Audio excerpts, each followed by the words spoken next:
Bonjour et bienvenue au podcast de la Corporation de développement communautaire Action Solidarité Grand Plateau, la table de développement social du quartier Plateau-Mont-Royal.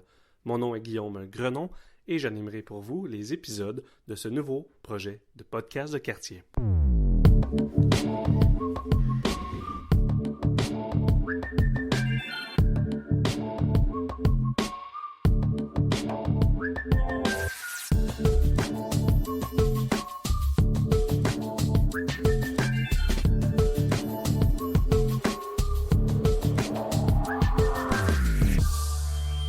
Bonjour à tous et à toutes, bienvenue à ce 8e épisode du projet podcast de la table de quartier du Plateau Mont-Royal.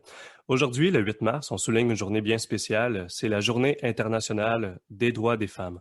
Et cette année, le thème de la Journée internationale des droits des femmes est « Écoutons les femmes ». Lorsqu'on sait que le milieu communautaire au Québec, c'est plus de 60 000 emplois, que ça représente près de 3,5 % de l'ensemble des emplois de la belle province, et que sur ces 60 000 emplois-là, on estime qu'environ 80 % des postes sont occupés par des femmes. À la table de quartier, on a eu envie de faire appel aux nombreuses femmes qui travaillent au sein de notre quartier dans le milieu communautaire, afin leur offrir la parole et de s'offrir un espace de discussion avec le projet podcast. On a eu plusieurs femmes qui ont répondu à notre appel pour participer à l'émission podcast. On était très heureux de ça, au point où la Corporation de développement communautaire est heureuse de produire 2 émissions spéciales qui seront diffusées aujourd'hui sur notre site Internet ainsi que notre compte Facebook. Au cours de ces 2 épisodes, on va aborder notamment les impacts de la pandémie sur les femmes. Et pour l'épisode actuel, on reçoit sans plus attendre 2 femmes qui travaillent dans le milieu communautaire. D'abord, Shiva Firouzi, intervenante en soutien communautaire pour les habitations du réseau de l'Académie. Bonjour Shiva, comment ça va? Bonjour Guillaume, bonjour Chloé, ça va bien? Super. On reçoit également Chloé Landreville, agente de liaison au service d'orientation et de recherche d'emploi pour l'intégration des femmes au travail. Salut Chloé. Salut, bonjour. Avant qu'on plonge dans le sujet du jour, j'aimerais vous entendre un peu sur le rôle de vos organismes respectifs, puis leur service offert pour les femmes. Shiva, c'est quoi les habitations du réseau de l'Académie? En fait, les habitations du réseau de l'Académie, on dit la RESAC, on offre le logement subventionné, 25% de revenus de la personne, pour les gens qui ont des difficultés en santé mentale ou ils sont dans les situations d'itinérance ou tout type de problème. Voilà, et puis il y a des soutiens communautaires. Moi, je suis intervenante de soutien communautaire et je travaille avec un autre collègue qui s'appelle Nicole et aussi et il y a une coordonnatrice qui s'appelle Madame Manon Blanchard aussi. Et il y a 170 personnes qui vivent dans ce logement. Et c'est vrai il n'y a pas beaucoup d'intervenants, mais on essaye de faire ce qui est mieux pour les gens. Et voilà, c'est ça en fait les habitations du réseau Académie. Super, merci. Puis Chloé, est-ce que tu peux nous présenter brièvement le SORIF? Oui, certainement. Donc, le SORIF, en fait, c'est un service d'aide à l'emploi pour les femmes chefs de famille monoparentales. Donc, c'est un programme préparatoire à l'emploi, un programme de groupe. En fait, les femmes, elles font une démarche d'orientation avec nous pour après faire un choix vers un retour aux études ou un retour en emploi. Alors, c'est ça qu'on fait au SORIF. Très bien. Pour se lancer dans le sujet d'aujourd'hui, j'aimerais vous demander qu'est-ce qui vous interpelle dans cette journée-là? Elle représente quoi, la Journée internationale des droits des femmes pour vous? Pour moi, c'est vraiment comme moi, je suis d'origine iranienne et j'ai laissé mon pays pour aller immigrer et étudier d'abord en France. J'ai étudié en sociologie, sciences politiques en France, surtout en genre et les politiques sociales. Et puis, j'étais militante de droits des femmes. Et tout ma militantisme, ça a commencé en France. Et pendant des années, je faisais beaucoup de conférences sur les droits des femmes. Et au début, j'ai commencé par les droits des femmes orientaux, mais au milieu de mon parcours, je me suis rendu compte qu'il y a beaucoup de femmes algériennes, marocaines qui sont pas d'accord avec moi parce que je parlais des femmes en général, orientaux, qui, surtout ma vision, c'était un peu plus vraiment côté iranien contre les voiles, parce que la plupart des femmes iraniennes souffraient de foulards obligatoires imposés par l'État et aussi certaines lois inégalitaires entre les femmes et les hommes. Par exemple, la lapidation qui existe dans la loi iranienne. Et ils m'ont dit que pour nous, les foulards, c'est un choix. Donc, j'ai changé à la fin un petit peu mon parcours pour justement parler plus d'une façon subjective ou parler plus des femmes iraniennes ou mon parcours personnel. Et puis, après ça, je suis venue ici au Canada depuis, surtout à Montréal, parce que d'abord, je suis allée à Vancouver et puis je suis venue ici pour j'étais immigrée ici depuis à peu près 8 ans. Donc, j'ai passé 3 pays, 3 expériences, vraiment. Et actuellement aussi, je suis étudiante en santé mentale. J'ai fait mon parcours universitaire aussi dans 3 pays. Voilà, ça m'intéresse le 8 mars dans le sens que moi, avant tout, je me trouve toujours dans le militantisme, même si au cours de mon chômage, j'essayais de le doser, de l'équilibrer.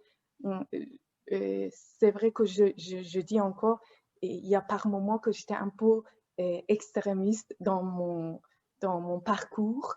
C'est que tout à fait normal quand vous avez un parcours immigration, que vous passez d'un pays à l'autre, que votre identité, vous jouez avec votre identité, vous laissez certaines parties de vous de côté pour intégrer, pour assimiler une autre culture que, vous savez, la culture européenne, que j'étais en France, c'est tout à fait différent et contradictoire même avec la culture québécoise. On peut dire on est canadien, mais on n'est pas vraiment ici canadien. On est québécois vraiment d'autres cultures. Voilà. Super intéressant. On va pouvoir y revenir là, à ton parcours, ton parcours notamment qui passe par l'immigration tantôt. De ton côté, Chloé, qu'est-ce qu'elle représente la Journée internationale des droits des femmes pour toi? Bien, elle représente tellement de choses. Puis Shiva, en fait, quand tu parlais, ça m'a fait penser que, tu sais, les droits des femmes, c'est un truc qui a tellement évolué. Tu sais, ça a été comme, tu sais, c'est un mouvement qu'on va dire qui a un peu démarré par des femmes blanches de classe plutôt moyenne pour finalement que le mouvement a évolué pour dire, ah, tiens, ben nous aussi, on est des femmes qui ont des privilèges, tu sais, puis les femmes, c'est pas un groupe homogène, tu sais, fait que je me permets ici là, de souligner même maintenant, là, tu sais, les femmes trans, les femmes, les personnes fluides dans le genre, les personnes non-binaires, tu sais, tout ça. Donc, on va utiliser femmes aujourd'hui, mais tu sais, pour moi, ça englobe tout ça. C'est toutes ces personnes-là qui ont un utérus ou qui se définissent comme femmes, tu sais, dans le fond. Donc, voilà. Mais c'est aussi comme cette journée-là, c'est une reconnaissance donc de l'histoire puis des luttes des femmes qui sont passées avant nous. Tu sais, c'est comme si c'est ce qu'on a maintenant, ben ça a été acquis au sang et à la sueur de d'autres femmes. Tu sais. Puis je trouve que c'est important de s'en souvenir, puis aussi de marquer un point pour dire que ben c'est loin d'être acquis tout ça. Tu sais. Puis là, on va en parler plus, mais tu sais, avec la pandémie, on l'a vu, tu sais, le recul, là, c'est possible. C'est toujours comme, tu sais, je pense que comme mouvement, on doit toujours être attentive au recul possible. Tu sais, c'est jamais quelque chose d'acquis. Puis, ben, se souvenir que même si on a l'égalité de droit, dans le fond, tu sais, comme ça, c'est acquis, là. Théoriquement, par la loi, on est égal. Mais dans les faits, c'est autre chose. Donc, l'égalité de fait n'est pas là. Puis, ça, parfois, il faut le rappeler, tu sais, parce que c'est pas, c'est ça, c'est pas tout le monde qui s'en rend compte. Fait que oui, Justement, Chloé, par rapport à ça, j'ai une anecdote à vous raconter. Quand j'étais en France, je faisais une conférence sur, à propos de foulard, que ma position à l'époque, c'était contre foulard. Il y avait, je me rappelle, il y avait deux femmes qui s'approchaient de moi. Il y avait une femme qui était française, une femme qui était marocaine avec le foulard. Et la femme qui était française qui me disait: ah, mais je suis content que tu es venue ici, que tu arrives à faire ton combat, ta militantisme. J'ai dit: madame, c'est pas parce que je suis ici que je fais ça. Sachez que les femmes iraniennes, afghanes, les femmes qui subissent aussi, eux, même dans la maison, les femmes qui n'arrivent pas à sortir en Arabie Saoudite, que vous voyez, ils pensent aux droits des femmes. Ils veulent être libres. Ce n'est pas quelque chose que vous venez en Occident, que vous pensez: oh, c'est super être libre. Non, on aime être libre, même si vous êtes dans certains pays comme ça. Et il y avait une autre femme marocaine qui me disait: pourquoi tu es contre foulard? Parce que, pourquoi? Je pensais que tu es iranien, tu devrais, par solidarité, être avec moi et défendre mon droit.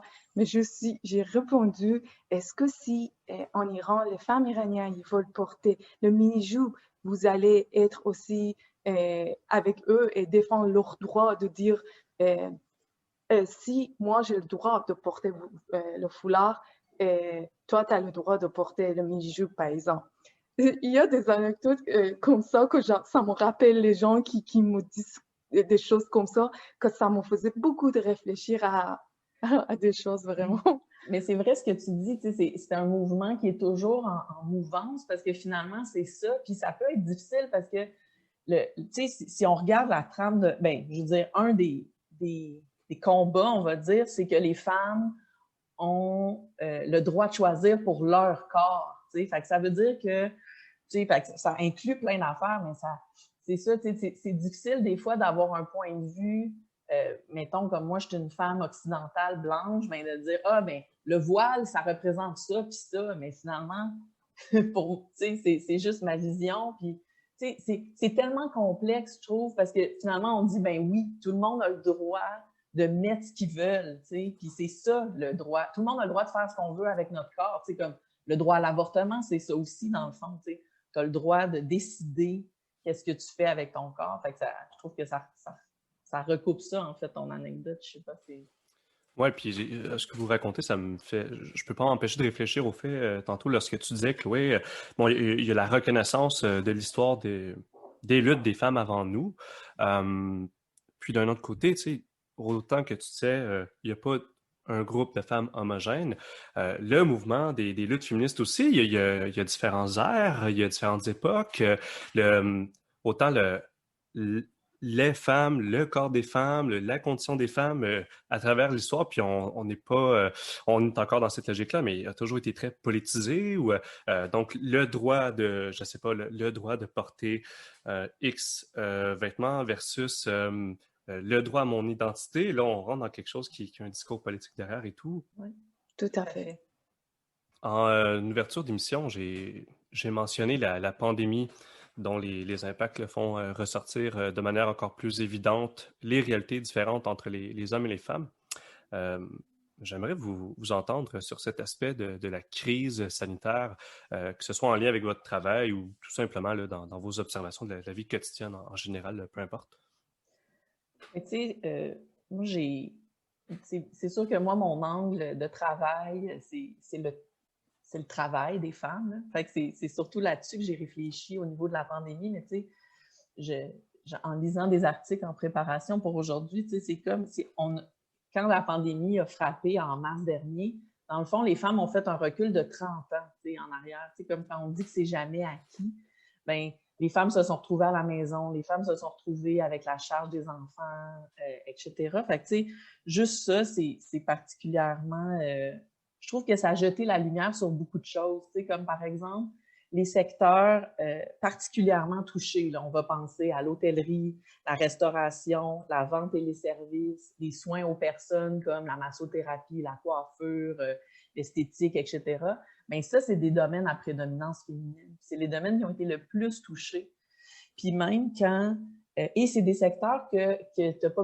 Il n'y a pas de télétravail possible. Là. Quand tu coupes les cheveux de quelqu'un, bien, tu ne peux pas le faire devant ton ordinateur.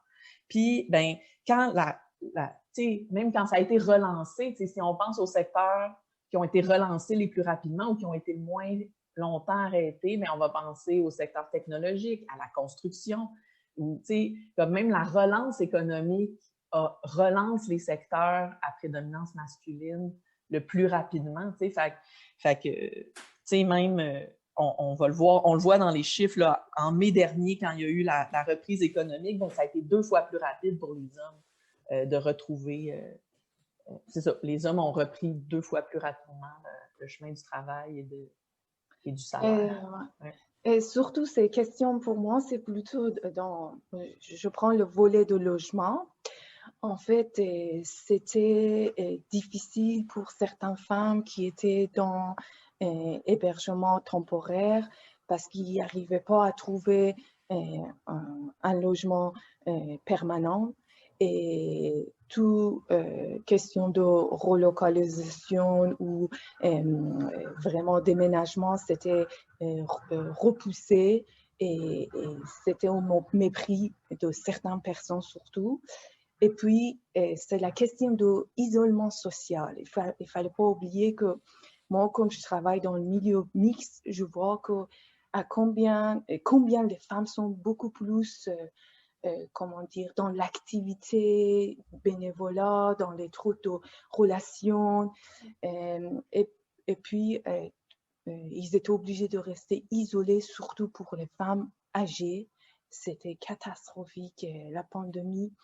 Parce qu'avant, ils avaient leurs voisins, leurs voisines, ils avaient leur entourage, mais ils étaient obligés de rester isolés et c'était très dur pour eux, la situation, la pandémie.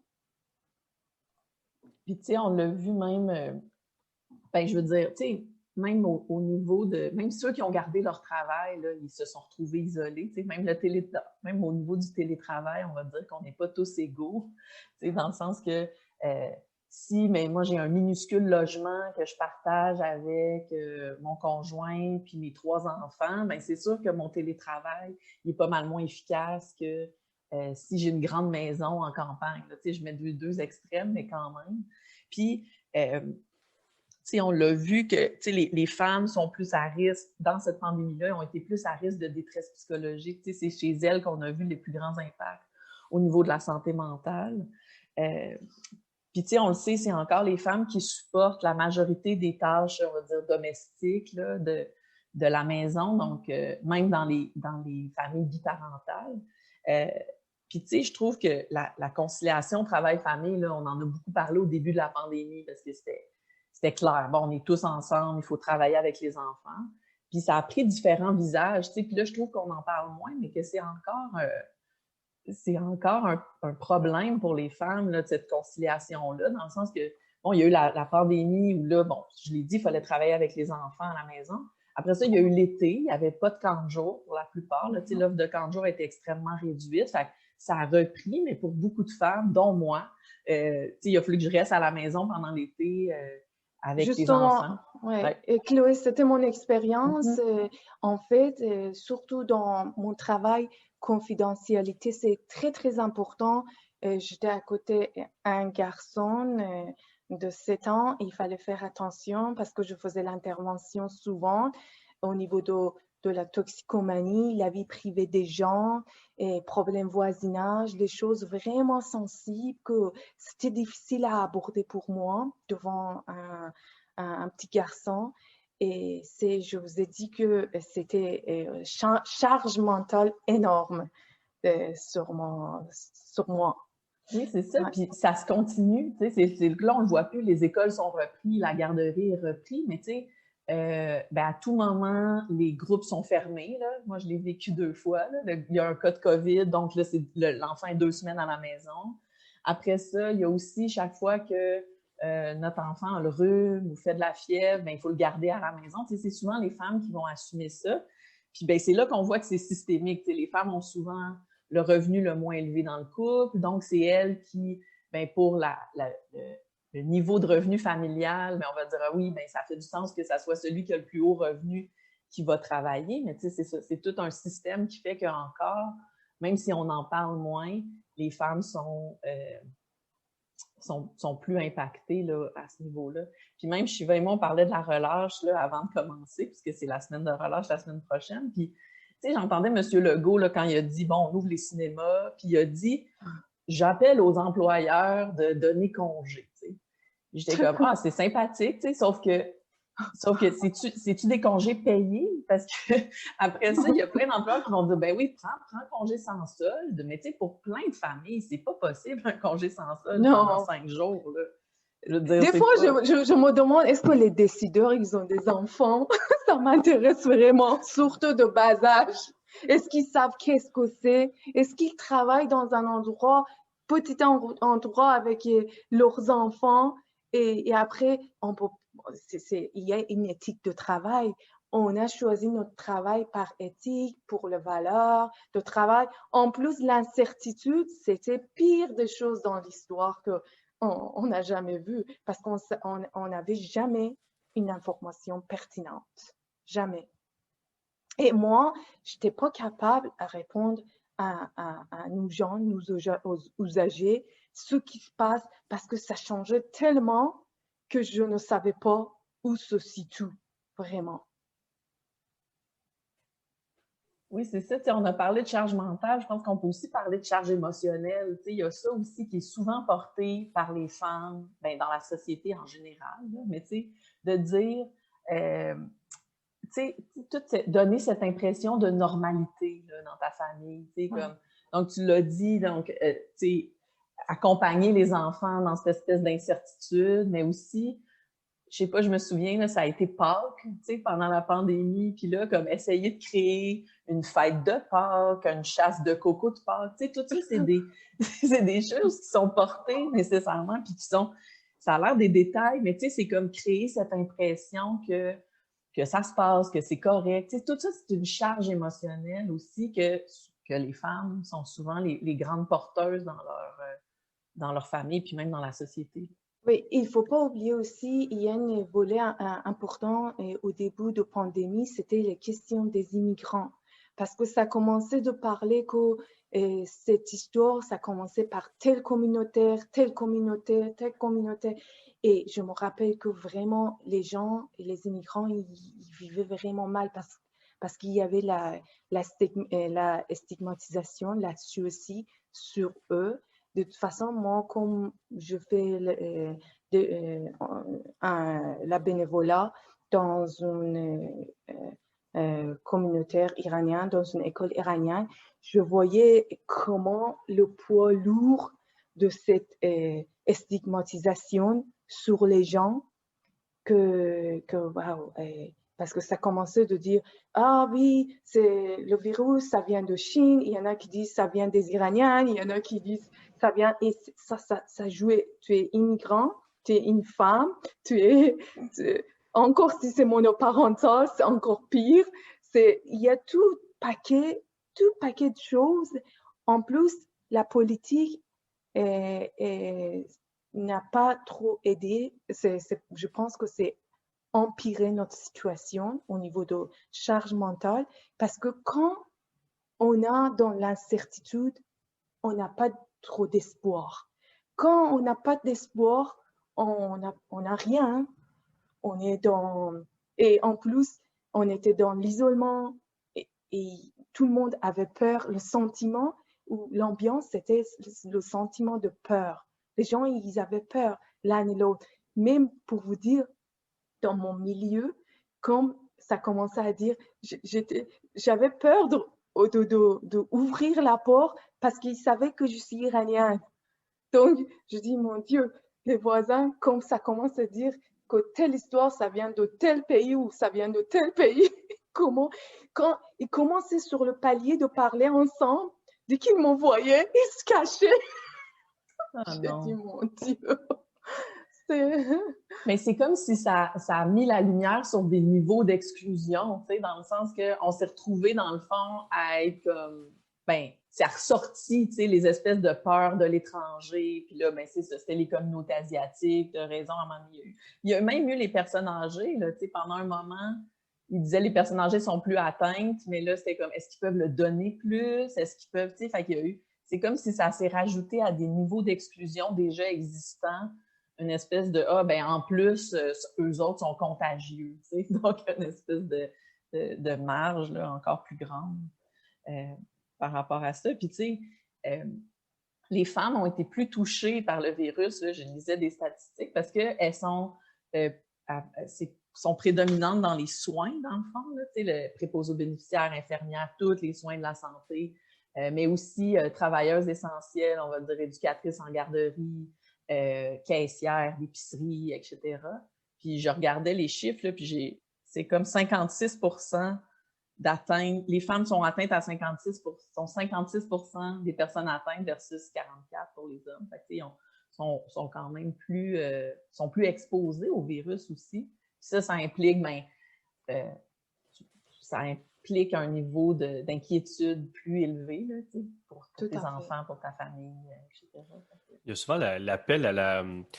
Lorsqu'on parle des... Soit pour justifier un salaire à compétence égale qui est moins élevé, souvent chez les femmes, mais ça va être dans des milieux de travail à forte propension de femmes. Là. Je pense aux communautaires parce que j'y travaille, là, mais où est-ce que les salaires sont vraiment plus bas en comparaison de type de travail avec d'autres milieux. Puis souvent, on fait un appel à un truc que vous avez nommé, peut-être dans d'autres termes, mais qui est une espèce d'appel à l'idée de la vocation, tu sais. Ouais, c'est sûr, c'est moins bien rémunéré dans ce milieu-là, mais toi, c'est ton choix, c'est ta vocation, tu es faite pour ça. Donc, comme si c'était normal, là, tu sais. Oui, c'est C'est ça, vrai, comme le si... Oh, vas-y. Vas-y, En Shiva. fait, moi, je veux dire que le salaire est bas pour les hommes et les femmes dans le milieu communautaire. Il ne faut pas oublier que 85% des gens qui travaillent dans le communautaire, ce sont des femmes aussi. Ça tombe toujours sur les femmes. Par contre, il y a toujours deux côtés positifs dans le communautaire que ça me touche personnellement, que c'est pour ça que je choisis le communautaire. Première chose que c'est question de valeur, c'est ta valeur, c'est en fait, tu n'es pas obligé aussi de subir ou prendre le chemin que les autres ils te dictent. Par exemple, dans le travail public, c'est le gouvernement, c'est la politique qui décide toujours. Et vous avez vu déjà pendant la pandémie, la politique, comment ils décidaient d'une façon très vague et contradictoire.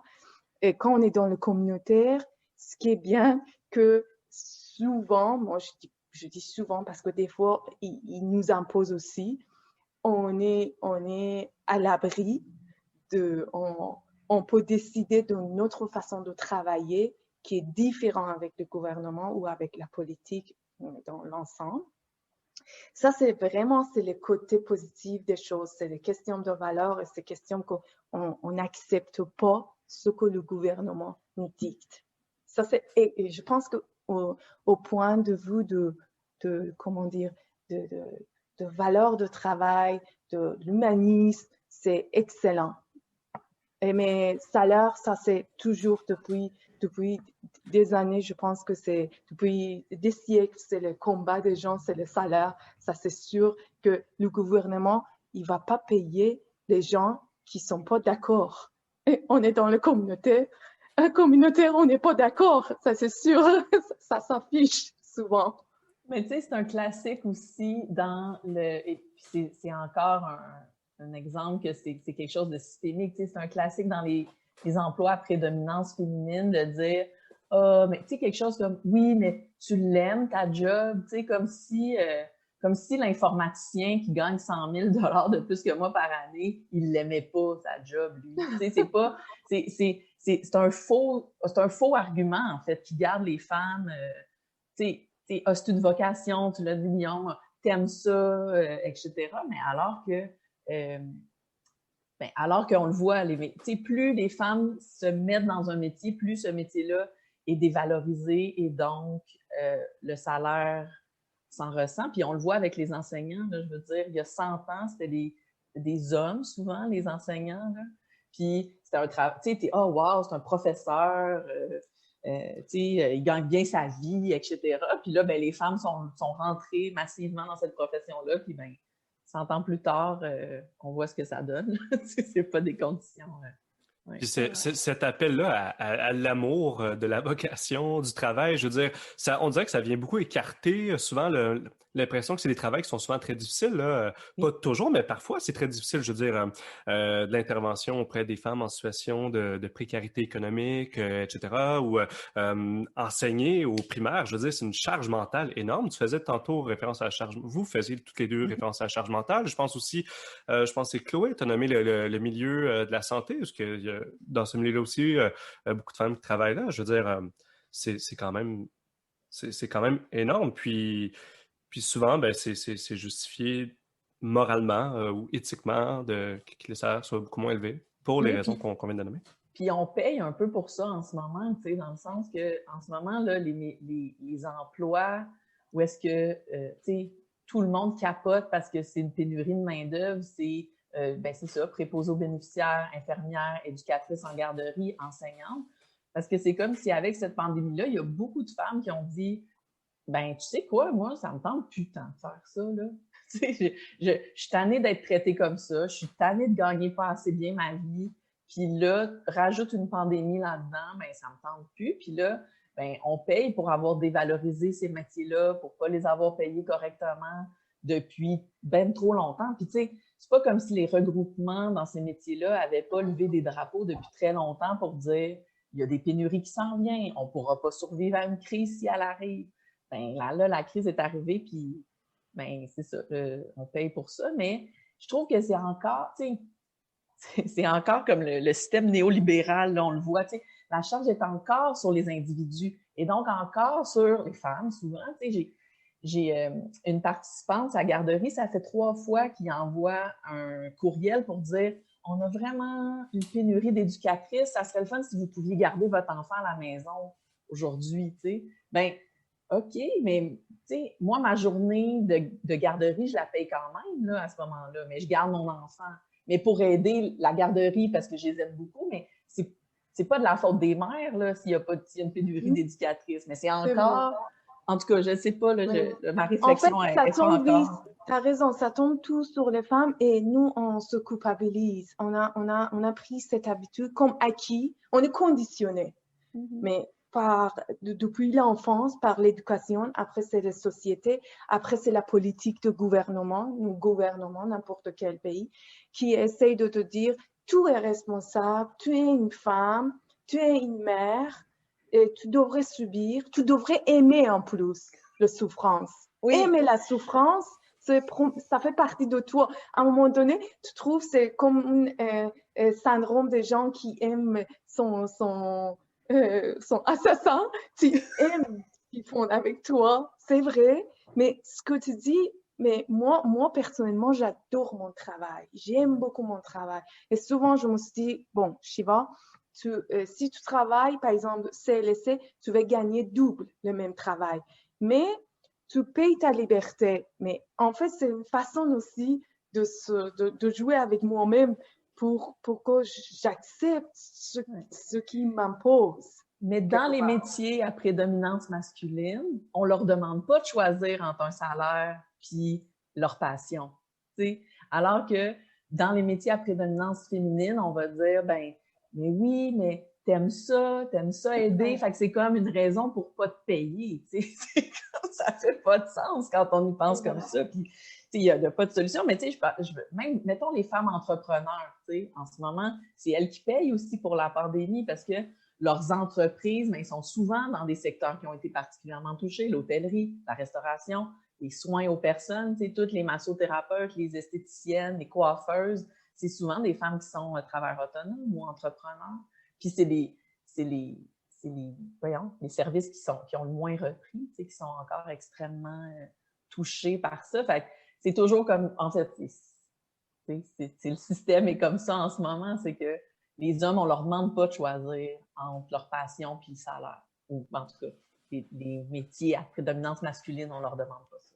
Ouais. Dans le milieu communautaire aussi, une chose qui vient influencer la réalité d'aujourd'hui, c'est le fait que le milieu communautaire, du moins au Québec, est né dans les années 60, 70, vers le basculement où ce que l'État est venu remplacer l'hégémonie de l'Église dans les affaires sociales, dans les affaires du filet social.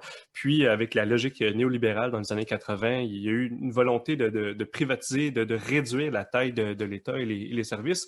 Mais le milieu communautaire, entre-temps, il s'est énormément professionnalisé ou il s'est renforcé en expertise parce que, bon, au sein de la population générale, il y avait un plus haut niveau de scolarité, des trucs comme ça. Puis, il y a encore cette logique-là, ce relent de penser que c'est des services comme de la charité chrétienne, tu sais, mais on est rendu ailleurs. Et non seulement on est rendu ailleurs en état de fait, mais l'État a énormément besoin du milieu communautaire parce qu'on est du cheap labor. Et donc, tu le disais, Shiva, on est 85%, 80% de femmes. Donc, les femmes sont du cheap labor pour l'État. Et ça, ils ne voudront pas le reconnaître parce que, bon, c'est un voile, il y a une opacité devant cette réalité-là, mais c'est un fait. Puis je pense à un exemple concret. Cette semaine, il y a, je pense, le ministre de la Santé qui faisait des allocutions en disant le communautaire va aider à aller rejoindre des personnes, des populations âgées qui sont isolées, qui sont difficiles à rejoindre parce que c'est des experts là-dedans. Mais malgré l'expertise, je veux dire, on n'a pas des baguettes magiques non plus. Et le fait qu'il y a des allocutions qui sont faites comme ça, ou juste de dire que le communautaire va prendre en charge des trucs alors que le milieu communautaire est énormément sous-financé, autant au niveau des salaires, mais autant au niveau de la capacité d'offrir des services, des trucs comme ça, et que les regroupements nationaux n'ont pas été consultés, ça fait un peu grincer des dents. Le temps passe rapidement et je voulais absolument aborder un truc avec vous. En fait, Shiva, on discutait ensemble là, en vue d'organiser l'enregistrement d'aujourd'hui.